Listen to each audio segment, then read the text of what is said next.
Okay, which leads us to the concept of quality versus quantity. Now, some students may end up giving that as a way to explain how this works, and some people may end up giving this to explain how this works.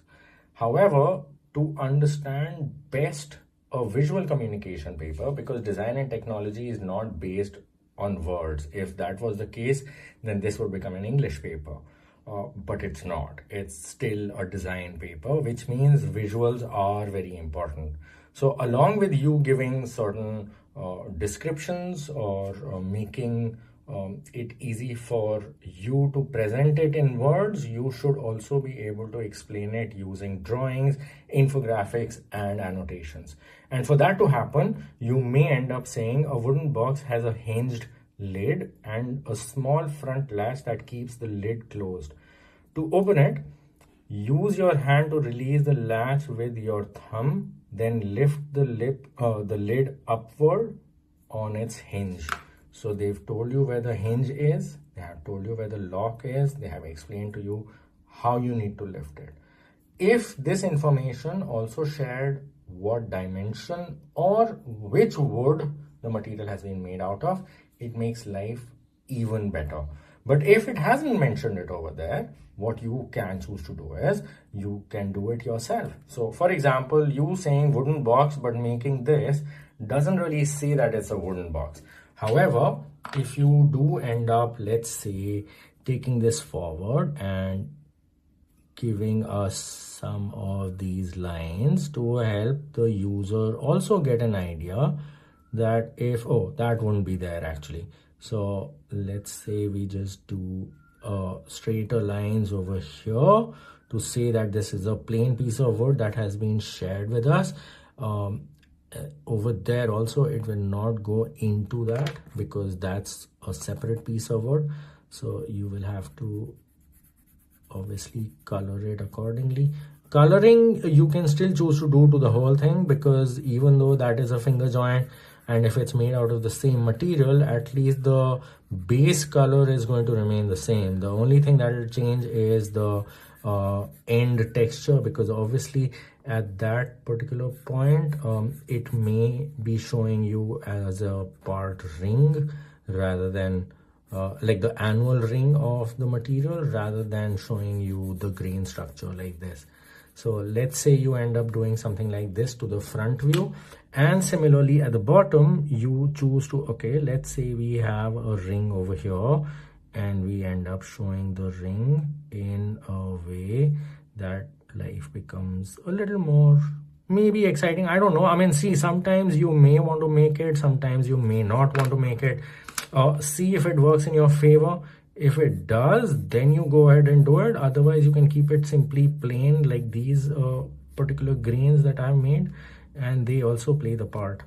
So you needn't worry too much about, oh no, I haven't made it, now what? So let's say you then shade it down slightly so that obviously it doesn't look like too much of yellow, but also shares some information as to this being a harder wood.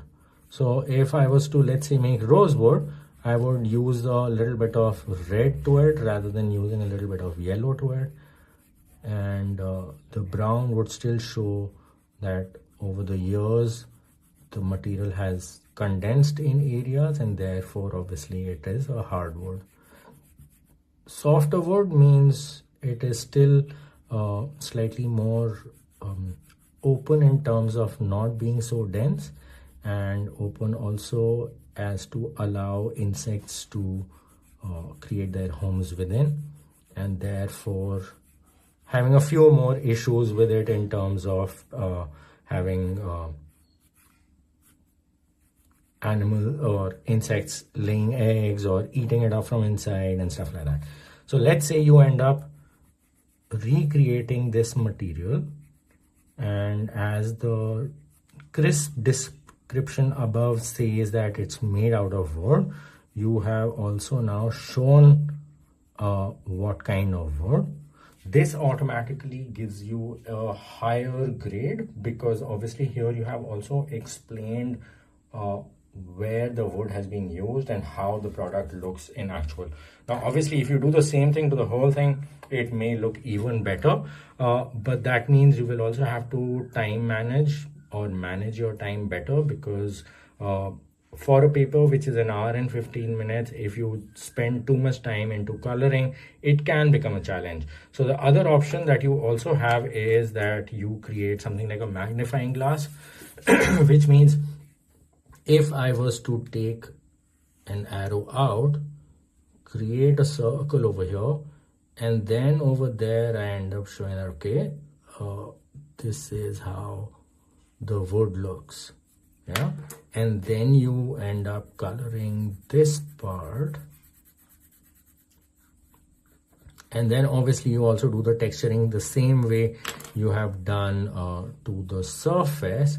Now obviously this is going to save you a lot of time. Why? Because you're not going to end up doing the coloring of the whole product, rather you are now only doing it to a part of your product, right? So this is just to say that the whole surface actually looks like wood, but does not look like that. So one option is that you do this, but if you're doing this, then your quality has to be as good or better than this. You cannot do a shabby job of this and expect marks for doing that, because here's the thing. One option is that I don't do this and I do a simple line drawing and I do an annotation which says wooden box. Second is that I do this, and third is that I do this. So depending upon the kind of quality you want to be marked on, you need to choose which one to do as well. So if you do the basic one and then you're expecting to get the highest marks awarded to you, that may be slightly difficult.